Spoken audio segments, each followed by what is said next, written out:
From the Ear to There Travel Studio, this is the Ear to There Disney Podcast. Welcome aboard the Ear to There Podcast, the podcast that'll help you vacation like a pro in any Disney destination. For those of you standing, please sit down and hold on throughout our journey and get ready to learn how to have the time of your life. And now, here's your host, Phil Gramlich. Hello, everybody, and welcome to the Ear to There Podcast. I am your host, Phil Gramlich. I'm also the owner and the operator of Ear to There Travel, which is a Disney specialized travel agency. It's my job to take away all that stress, all that anxiety, and all that time that it takes to plan a Disney trip so you can focus on the fun things like having a great time with your family and friends and enjoying the magic. You can find this podcast, my blog, or request a free, no obligation quote over at ear2theretravel.com. We're going to go off, there's no script for this episode. This is episode number 99 of the show. I'm looking on my phone for the week of November 27th, 2017. Now, I'm at the foot, in the shadow of Cinderella Castle in the Magic Kingdom, right in the middle of the holiday season. So grab a drink, grab a snack, and as a famous mouse once said, on with the show.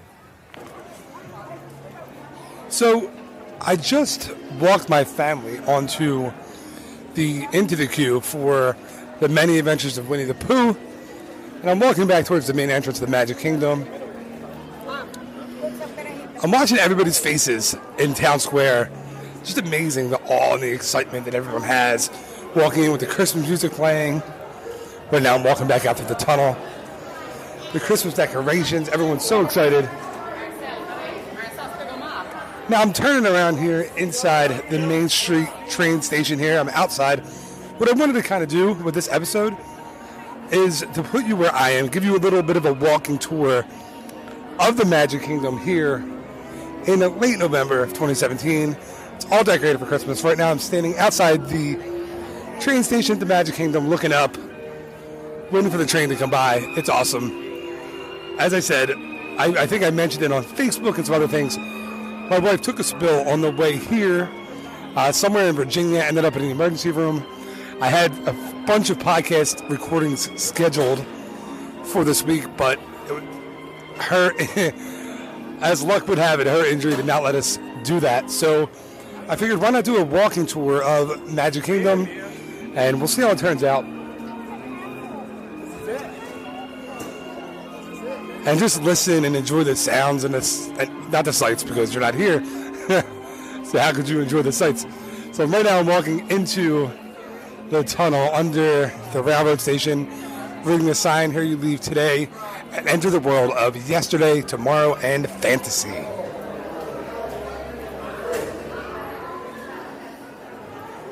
And I'm hoping this recording works out.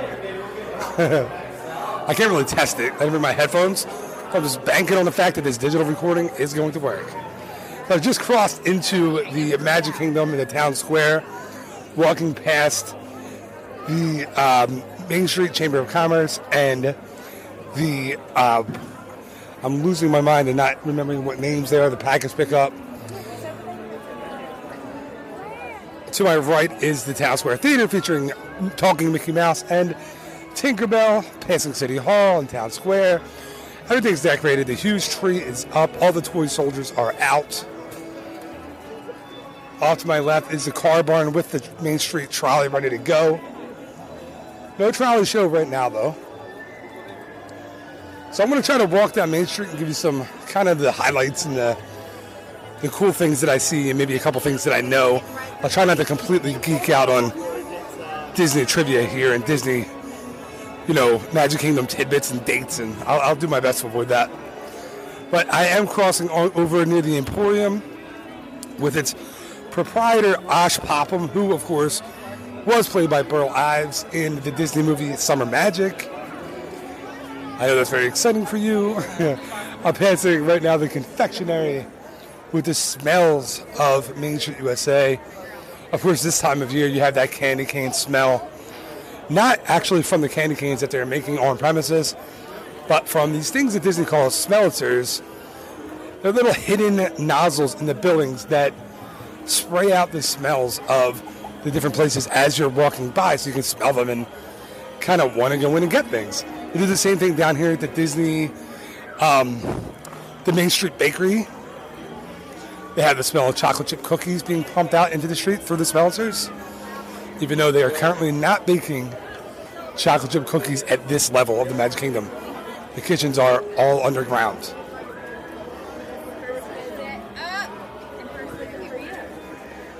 Just past someone who is giving out the birthday buttons, the celebration buttons, the anniversary buttons.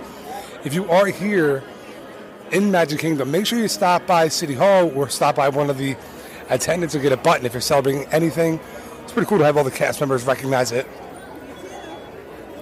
Right now I'm passing, well, it once was West Center Street, and now it's East Center Street only. Of course, West Center Street is gone since they expanded the Emporium. And I'm passing a couple of the Sorcerers of the Magic Kingdom little kiosks. I don't know if you've ever done that, but it's a really cool thing for your kids. If you have an extra day or two here in Magic Kingdom, do the Sorcerers of the Magic Kingdom. It's pretty cool. There's a tour group down here, down East Center Street where I am. Someone had to turn around because they're not going to let me get down the street. There's a silhouette artist. You can get a silhouette for $10 and out of frame for $9.95. That can't be right. Wait a minute. Oh, silhouette for $10. The frame costs $9.95. That's much more like it. I was like, silhouette for $10, frame for $9.95? That doesn't make sense. All right. And as you walk down Main Street USA, look up. Check out some of the windows to the people who made Main Street USA, who made Walt Disney World possible. I see Don Tatum up there in one of the windows. I saw Roy E. Disney a little while back. So who else I see? I know there's a Bob Gert window here somewhere. There's the Roy E. Disney window. Ron Miller, who of course was Walt Disney's son-in-law, the husband of Diane Disney Miller. Also played in the NFL for a short time. I think with the Rams, LA Rams, back in the day. And I'm coming up on my favorite place, one of my favorite places in all the Magic Kingdom, of course. Casey's Corner, decorated for the holidays. I know Chuck Rodriguez is listening today as this episode goes live, and he's so jealous that I can just walk in and grab some corn dog nuggets if I want to. I won't. That won't be exciting for you to listen to me eating corn dog nuggets. Or maybe it is. If that's your thing, I'm not here to judge. I want to actually go left toward the Frontierland Liberty Square area and walk around and meet my family in Fantasyland in a bit. Of course, I'm walking through the, not new anymore, but the new-ish hub with all the grass kind of sections that are awesome for you if you have kids. People to come in here and let them burn out some energy. You can come in, you can sit on the grass, you can walk around, you can just kind of have like a little picnic on the grass if you want to. Mary Poppins also meets over here on the in the grass section of the hub throughout the day, so it's a little cool place to meet her.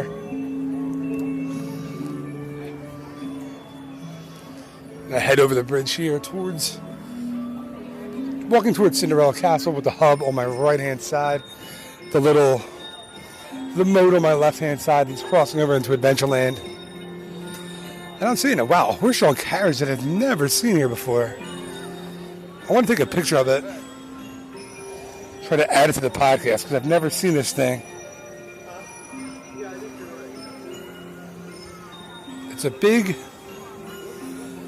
like almost like a stagecoach being pushed or pulled by two very, very large horses. If I knew anything about horses, I would tell you what kind of horses they were. But I don't know anything about them, so I can't.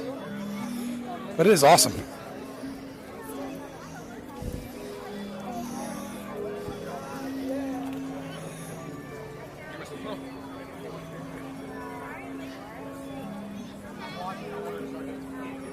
Sorry, I'm being very quiet because I took a picture.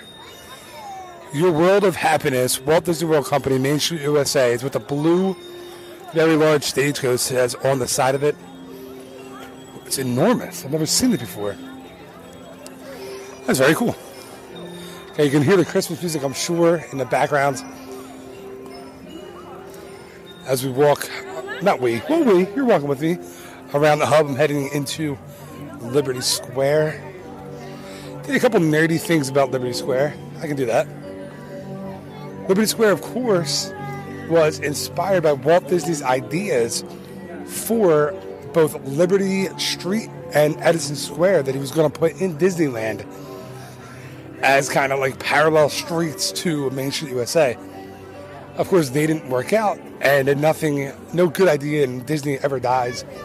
It was shelved, and then Liberty Square was kind of a modified version of that Liberty Street that they built in Magic Kingdom that opened with the park on October 1st, 1971. See, that's what I don't want it to turn into. It's just me talking, spouting facts.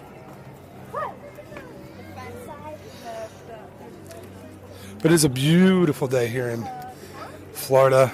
Blue skies, not many clouds. I'm walking towards the Great Moments in History with the Muppets. If you've ever seen it, it's awesome. And they do great moments in history, but just the American parts. That's why it's Sam the Eagle, or Sam Eagle impression. I'll walk up and maybe catch a little bit of audio from here. So you might be able to hear it.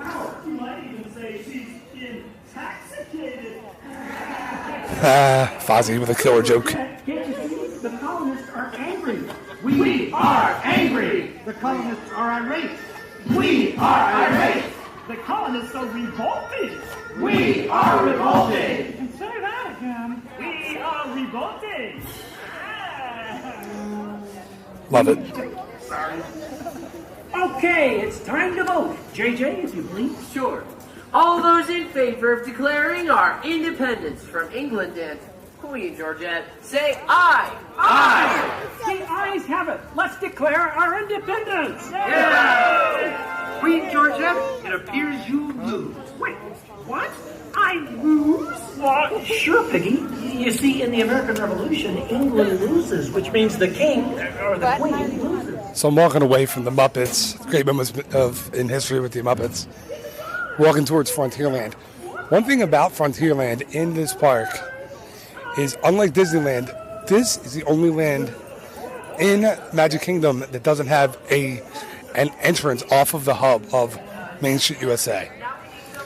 So there are entrances to Fantasyland, to Tomorrowland, to Liberty Square, and to Adventureland, but nothing to Frontierland.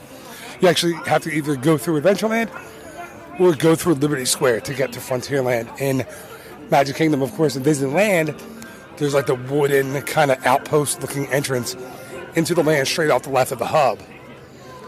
But it's cool. They don't have that here. It's different. It's unique. You can probably hear the music behind me. I can still hear the Muppets, and I'm almost in the middle of Frontierland. The Muppets are not quiet.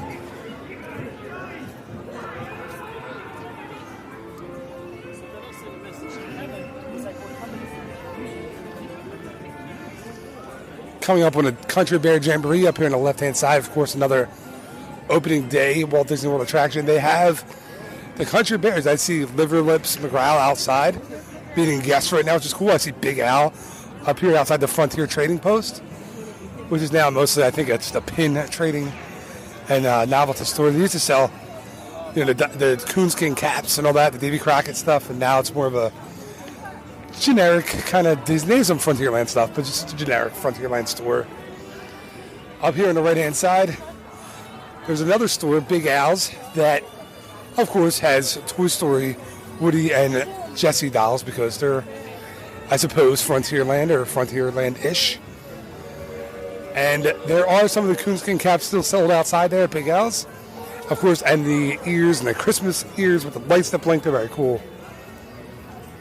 And I'm walking up toward Pecos Bill Tall Tale Inn, which we ate in the other day. And if you listen to my show, I've been pretty critical of Pecos Bill's menu the last few years. But they brought a burger back, and they had the nachos, and it's better. It's a better place, big place. You can fit, there's a big capacity in there. So it's a good place to go for lunch. It's air conditioned, it's nice, you're out in the sun. And Frontierland is pretty open, so you get a lot of sun in Frontierland, so it's nice to kind of duck in there and get something to eat or drink or recharge. So I'm walking towards Splash Mountain. You can probably hear it in the background. You can hear the music, Oh My Darling, Clementine in the background as well.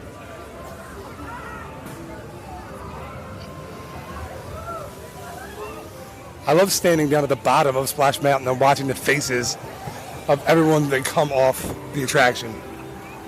They don't see you because they're too busy drying their faces off and getting their wits back about them. So it's really funny to kind of watch them as they go around a little loop down at the bottom of the hill.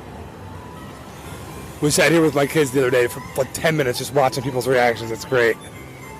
You can hear the music from Splash Mountain, Zippity Doo Dah playing in the background. Awesome. I love this park. This is really the reason I love Disney in the first place was Magic Kingdom. It's the first park I ever went to. I would say it's my second favorite park besides behind Disneyland Park. But Splash Mountain is really the quintessential Disney attraction. It's got everything. Complete story from beginning to end, from the queue to the entire attraction, to the end of the attraction, to just everything. It's just a phenomenal attraction. It really is. Walking over towards Big Thunder Mountain now. In the middle, I'm on the bridge right now. With Splash Mountain to my left, Big Thunder Mountain straight ahead of me.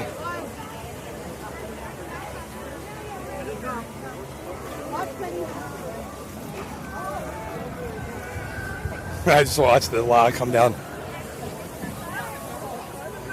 Kind of did a little loop here. I'm probably not going to hit Adventureland on this one. I'm going to make my way around Splash Mountain, back over the bridge, back into Liberty Square, and then walk up through.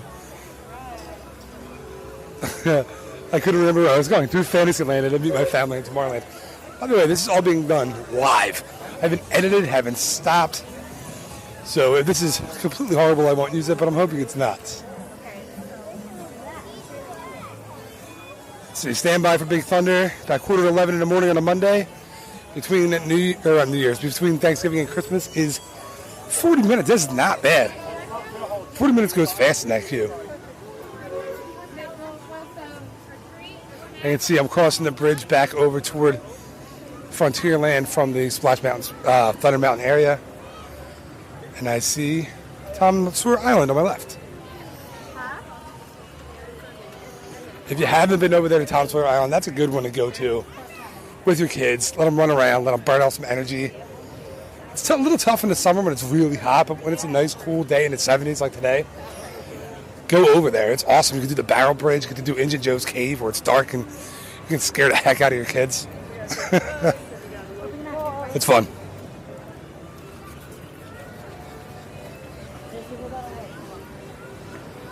Came to a sign here. Liberty Square left, restrooms right, Adventureland right. We're going left.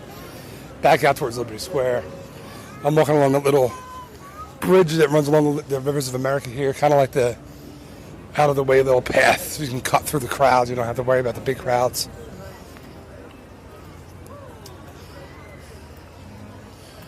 One thing I said, I think I said this on the Hacks podcast.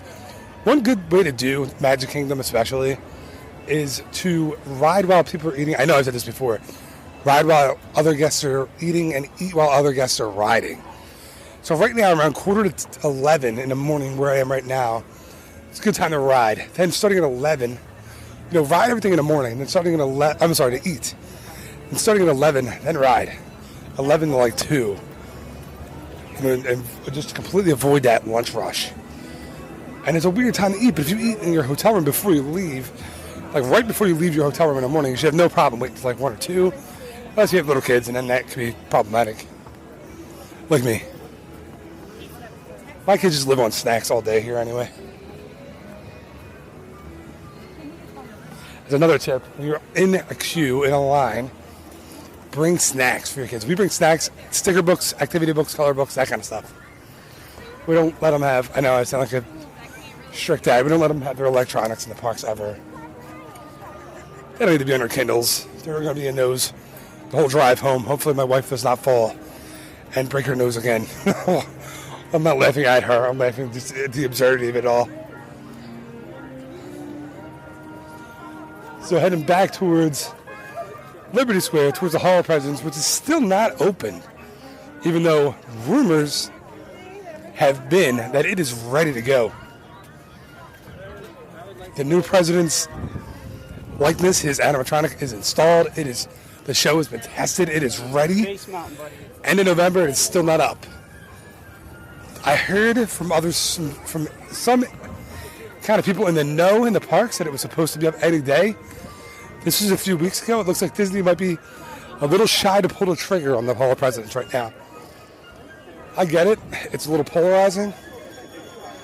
But I think that's an attraction that needs to be up. It's classic. Whether or not you agree with the president, and this isn't a political thing, but it's just a great attraction that needs to be seen by people, I think. Walking towards the Haunted Mansion on my left-hand side. Of course, Columbia Harbor House on my right, that has the awesome Anchors Away sandwich. If you haven't had it, that's something you absolutely have to go get. It's a tuna sandwich. I don't know how they make it. It's awesome. It's a great sandwich. Columbia Harbor House is a great place to go to for lunch. Go upstairs, or dinner even. Go upstairs. It's a little quieter up there. There's a few windows that I'm looking at right now from the bottom floor that overlook the Haunted Mansion courtyard there. It's a really, really neat place to go. Especially as it's getting dark, watch the Haunted Mansion transform from how it looks during the day to how it looks at night. It's awesome. Haunted Mansion is one of my favorite attractions. I'm walking towards it now. See if we can get a little bit of the ambient sound from the Haunted Mansion in the background. Looks like it's about a 40-minute wait for Haunted Mansion. Again, not that bad. I'm going to walk through just a little bit of the exit for a second. Try to get a little bit of the sound.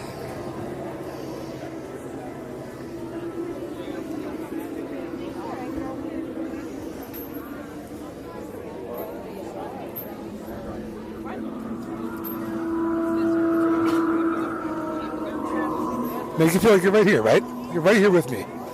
Walking by towards Memento Mori.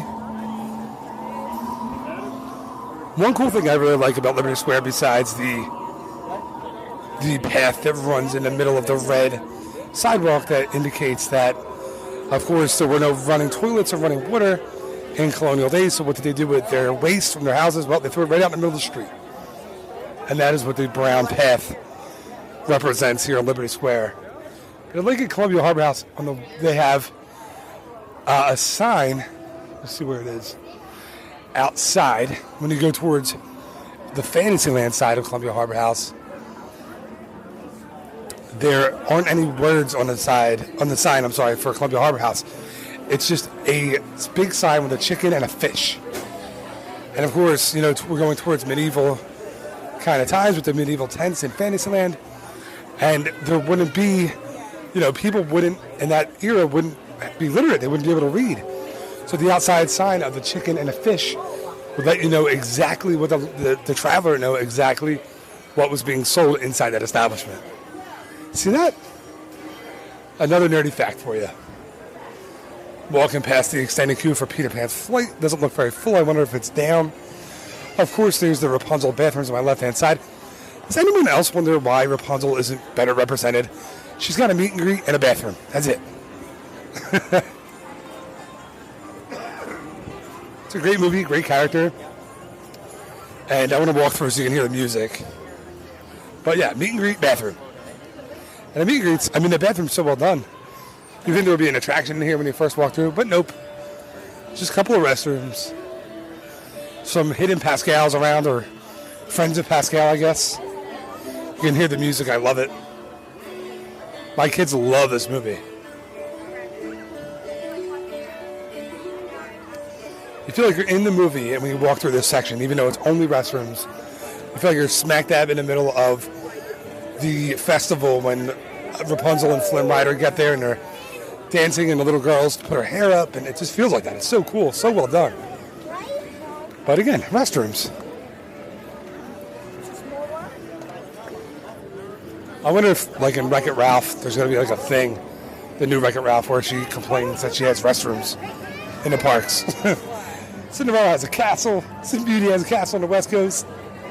Ariel's got a ride and a meet and greet. 2 rides, one on each coast. And a show at Hollywood Studios. Tiana's got Tiana has a meet and greet, and that she had the show with on the Liberty Square Riverboat. We're getting blasted by this little kid with bubbles. He's walking in front of me, just killing me with bubbles right now. One of the Mickey head bubble blowers. His mom isn't looking back. I'm getting just bloodable destroyed. Peter Pan's flight is up. I didn't see the wait time. Let me go check it out. Could be a chance to get away from this bubble monster. 75 minutes for Peter Pan's flight. Again, not bad at all. And with the new interactive queue, even if you have little kids like I do, wait, 75 minutes isn't that bad to go inside. Air conditioning, you get to do all the shadow games, all that stuff with the interactive queue. You'll love it. So cool. Past the Mickey's PhilharMagic, but there's never a wait, except when you come here the day after Thanksgiving, which we did. We came here Friday after Thanksgiving, and PhilharMagic had about a half-hour wait. We waited because my son loves it. It's a great show still. It's one that, the 3D effects, the animation, of course, the technology is a little dated. But it's a great show. The kids love it. You get right in normally. You walk in, see a good show, you get to walk right out. It's a lot of fun. Right now I'm walking in between the carousel and Mickey's PhilharMagic. Mickey's PhilharMagic, again, 10-minute wait.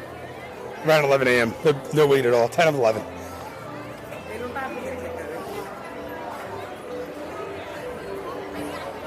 So, of course, when they open new Fantasyland here, I'm in kind of old Fantasyland, I guess you can call it.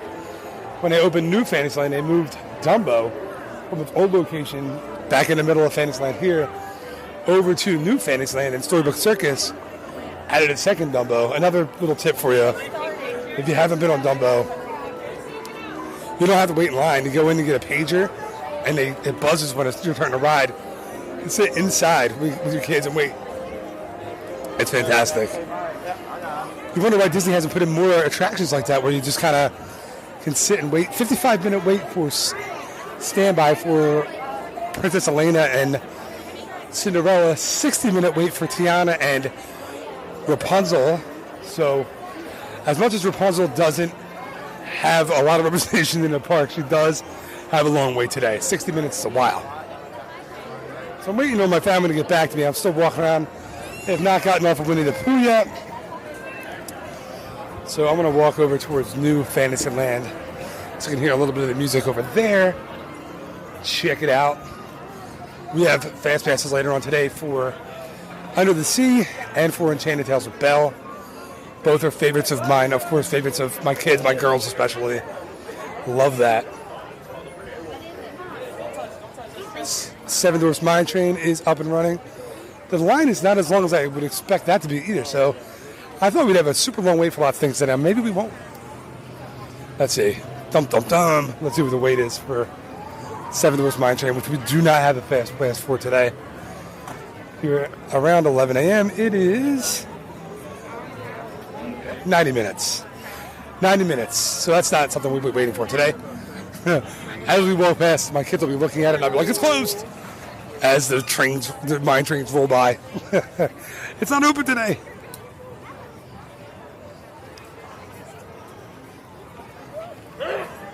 God bless you.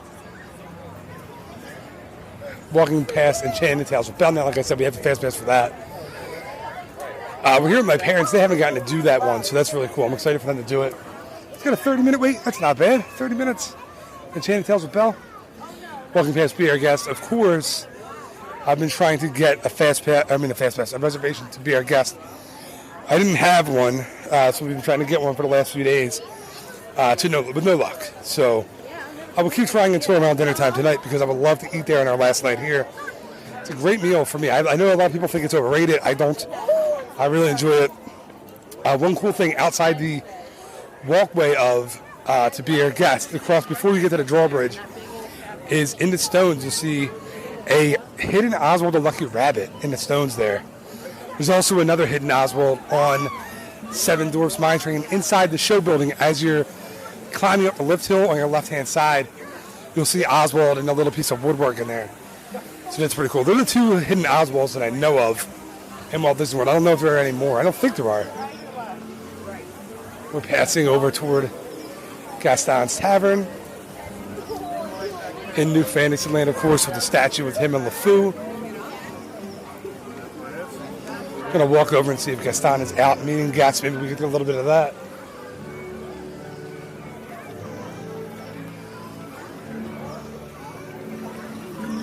He is actually meeting a guest here right now. He's meeting a little girl in mini ears right now as I walk by. See if you can catch a little audio.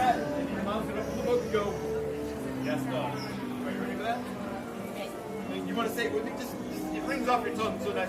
Say, yes, I know I just want to touch your muscles.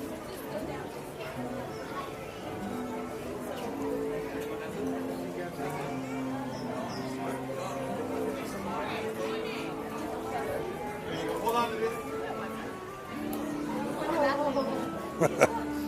The little girl was just giving Gaston a huge hug, even as he was being mean and cocky to this little girl, beautiful little girl with glasses. He he was being not so nice to her, like he's supposed to do. He's Gaston. He's a villain. She still reached up and gave him a big hug. That was pretty cute.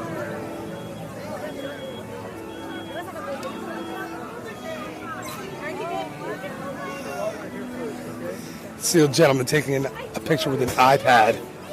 Pretty big, good size iPad too. See a lot of that in the parks. I don't know what that is. I never got it. I mean, I'd rather use my phone. Maybe you don't have a smartphone, I guess.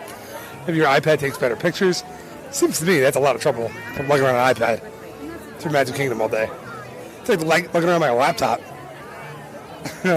my clients are important to me, but I'd rather enjoy my day than lugging around my laptop. I'll get to them on my phone when I get a second. Passing the DVC stand over here with King Triton outside of New Fantasyland, in between Ariel's Grotto and Under the Sea Voyage, no, Journey of the Little Mermaid, Journey of the Little Mermaid. Of course, the sign over the DVC stand says H. Goff Cartography. That's Harper Goff, of course, who was super instrumental in building Disneyland and Walt Disney World, and a legendary Imagineer of Disney Legends. Ariel's Grotto, 30-minute wait. Again, we have the Fast Pass. Oh, no, we don't have the Fast Pass. That's one we probably will be waiting for today.